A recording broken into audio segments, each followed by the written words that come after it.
성경을 한자를 푸는 대구의 오집사입니다. 오늘은 중추절 할 때 중추에 대해서 말씀드리겠습니다.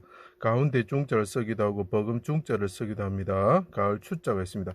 가을의 중간이다 이런 뜻이 될 수 있지만 여기서 보시면 버금과 관련된 버금이 뭡니까? 두 번째란 뜻이죠. 자, 두 번째는 누굴 생각했습니까? 예수 그리스도죠. 자, 버금 하나님의 아들과 관련된 가을이다라는 뜻이죠. 그 가을이 되면 어떻게 됩니까? 벼가 거두어지고 가라지는 불로 태워지는 시기다라는 거죠. 그래서 그 곡식과 열매를 거두어서 장막에 거두어 드리는 장막절이 되는 거고, 그 광야와 같은 초막의 생활이 끝나고 그 초막의 생활을 기념하는 날이다. 하나님의 집에 들어가는 날이다는 뜻이죠. 자, 그것을 가지고 한번 설명해 보겠습니다. 작년에 제가 추석하면서 제가 중추에 대해서 잠시 설명했는데 그것을 조금 자세하게 한번 설명해 보겠습니다. 자, 여기서 보시면 중국 그리고 한국의 그 우리나라의 중추절이라는 게 있죠. 추석이죠. 자, 그와 같은 것이 유대력의 7월 15일 날, 우리는 8월 15일이죠. 음력에 이거 음력이 거의 같습니다. 유대력의 7월 15일 초막절 같은 그 추수의 시기를 말하는 거죠. 그 추수를 시기 하면은 나머지는 불 태운다는 거죠. 대적들은 불로 태운다 이런 뜻이 되겠습니다. 자, 그거하고 매치가 되는 게 1월 15일 날 6개월 전이죠. 1월 15일 날 6월절이 있었고 초실절이 있었습니다. 자, 이런 일이 있었기 때문에 이런 일이 7월 15일 날 일어난다라는 것을 나타내는 거죠.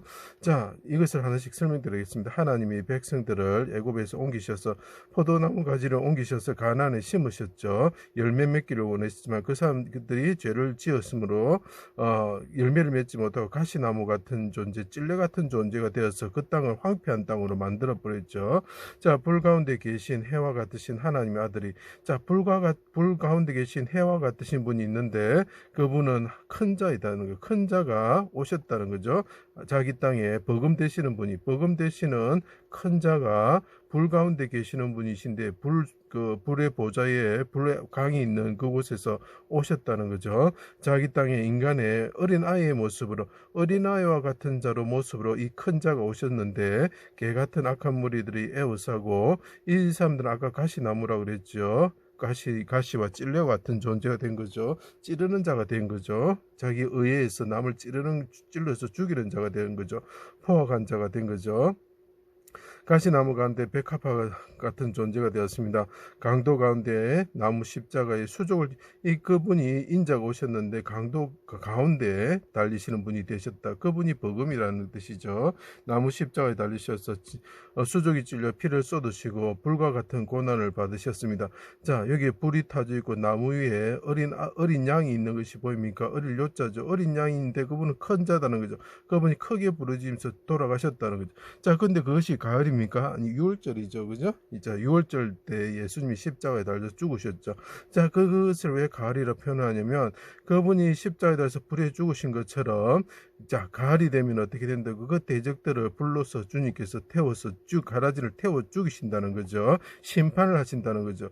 그래서 가을이 오면 우리가 풍부하게 곡식과 과일을 먹는 날이 있지만 예수 그리스도를 믿는 자들은, 예수 그리스도를 믿지 않는 자는 하나님께서 심판하셔서 불로서 태우신다 이런 뜻이 가을이라는 의미가 있습니다.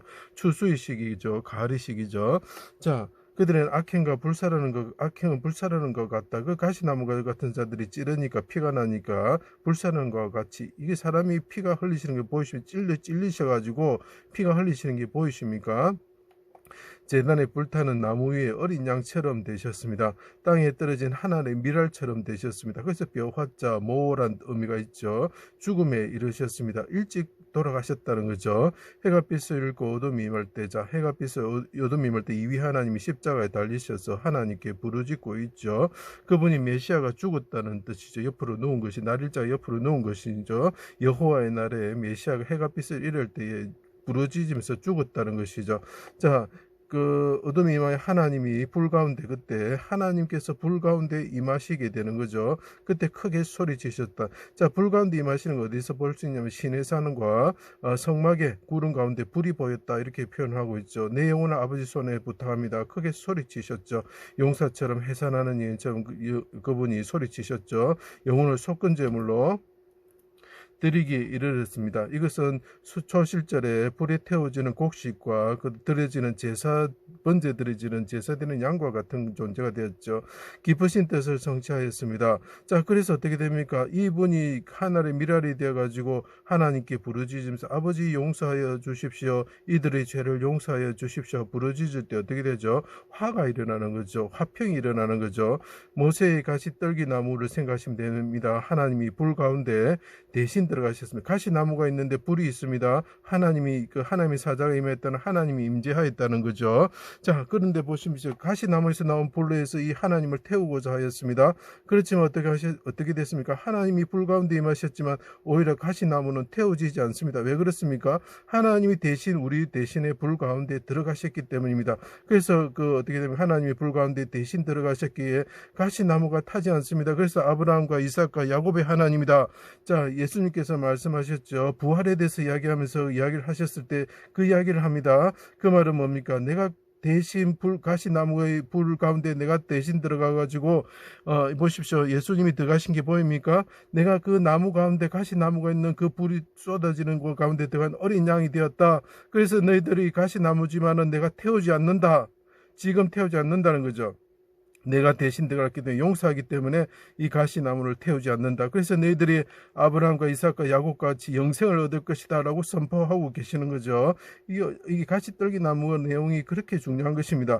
휘장 가운데 둘로 위에서 아래로 찢어졌습니다. 땅이 진동하고 바위가 터지고 무덤에서 자던 자들이 일어나 거룩한 성에 들어가게 된 것이죠. 된 일을 군인들이 보고 옆에 있던 군인들이 예수님을 강도 가운데 세웠던 자들이 그 휘장이 둘로 찢어진 것을 본 자들이 어떻게 한다고요? 진실로 하나님의 아들이다, 복음이다, 이렇게 이야기를 하는 거죠. 이것은 6월절에 일어난 사건입니다. 부활하신, 그러니까 1월 보름이 되는 거죠. 정월 보름이 되는 거죠. 부활하신 예수님은 어린 아이로서 하늘에 오르시어 복음 되시는 분이 되셨다. 하나님 우편에 앉아 계시는 분이 되시고 생명나무가 되시어 많은 열매를 맺으시는 분이 되었었다. 그 가시나무가 다른 존재가 되었죠.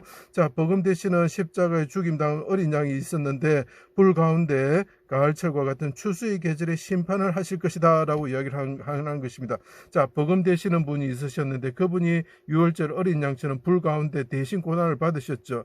그런데 이 십자가에 달리시고 죽으신 이 큰 자, 어릴 때 죽으신 어린 양을 우리가 믿지 않는다면은 그분이 불 가운데 불보좌 가운데 앉아 계셨던 분이 오셔가지고 마지막 낫을 휘두르시면서 그 곡식을 거두시고 열매를 거두신 후에 가라지와 같은 존재는 불 가운데 심판하시는 날이 온다. 그때가 추수의 시기고 그때가 가을이라는 거죠.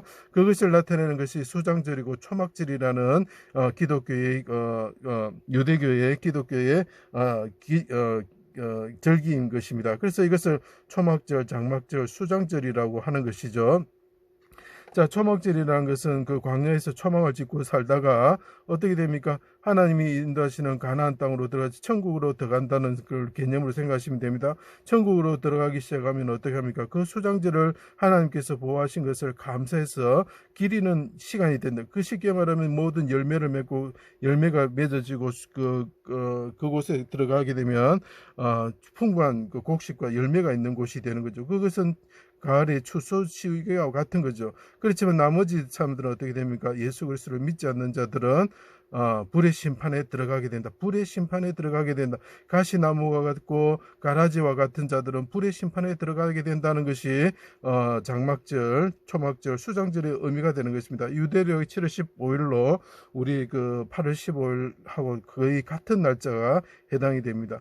가시나무와 가라지 같은 대적들은 열매를 맺지 못하면 불로서 태워지고 사망과 마귀와 대적은 불못에 넣어지실 것입니다. 광야 같은 세상에서 초막을 지으며 살면서 가시나무 같은 존재였으나 복음 대신 예수님의 불같은 고난을 대신 받음으로 대속의 속죄를 받은 자들은 열매를 맺는 곡식 포도나무, 무화과나무 같은 존재가 되어 거룩한 성에 이끌려서 생명수 강가에 심겨지는 자들이 되는 것입니다. 자, 존재가 되어가고 어린 양이 어떻게 됩니까? 이 어린 양이 나무에 달렸던 어린 양이 그 버금 되시는 어린 양이 있죠. 그분이 불 가운데 등불이 되는 거룩한 성에 하나님의 장막이 펼쳐진 곳에서 하나님과 화를 누리면서 영원히 아버지 집에 살면서 내가 이 땅의 광야 같은 세상에 살면서 아버지께서 초막같이 보호해 주신 하나님을 영원히 찬양하면서 우리가 그곳에서 초막절을 아버지 거룩한 성에서 지내면서 살게 되는 것이죠. 유월절과 오순절은 그 시기에 그 때에 이루어졌습니다. 이제 초막절과 수장절만 남았습니다. 이것은 우리가 7월 8월 추석 때 이루어진다는 뜻은 아닙니다. 예수님이 수장절에 오신다는 것은 아닙니다. 그 수장절과 같은 날이 분명히 올 거라는 것을 말해주고 있습니다. 추수의 시기에 속죄일이 대속죄가 있을 때 대속죄가 없으면 자 우리가 보통 그 수장절을 가지기 전에 쉽게 말하면 추석을 가지기 전에 분명히 그 7월 10일부터 그러니까 우리나라를 보면 음력 8월 10일이 되겠죠.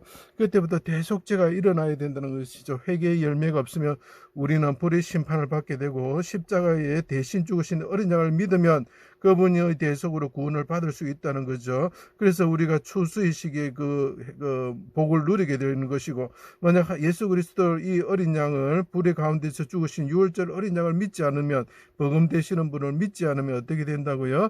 우리는 가라지와 같이 불못에 던져져서 죽게 된다는 것이 내용입니다. 그래서 중추절이라는 것은 버금 되시는 분 여호와 하나님이셔 십자가의 가운데 달리시고 강도 가운데 달리시고 휘장이 가운데 찢어지실 때 하나님께 부르짖으신 어린 양과 같으신 분 불에 태워지는 어린 양과 같으신 분 유월절 어린 양같이 태워져서 우리가 먹게 되는 그분을 믿지 않게 되면 우리가 어떻게 된다고요? 가을날 추수의 시기가 오면 어떻게 된다고 가라지와 같은 가시나무와 같은 자는 불에 태워져 죽게 되고 하나님을 믿는 분은 어떻게 된다고요? 그분이 등불로서 비춰지는 거룩한 성에 들어가서 생명나무 열매를 먹으면서 영원히 하나님과 영생을 살게 되면서 그분의 우리를 보호하신 그 초막절 초막의 시기를 감사하면서 하나님께 영광을 돌리면서 살게 된다는 거죠. 그래서 이것이 중추절이 되는 것입니다. 제 강의를 들어주셔서 감사합니다.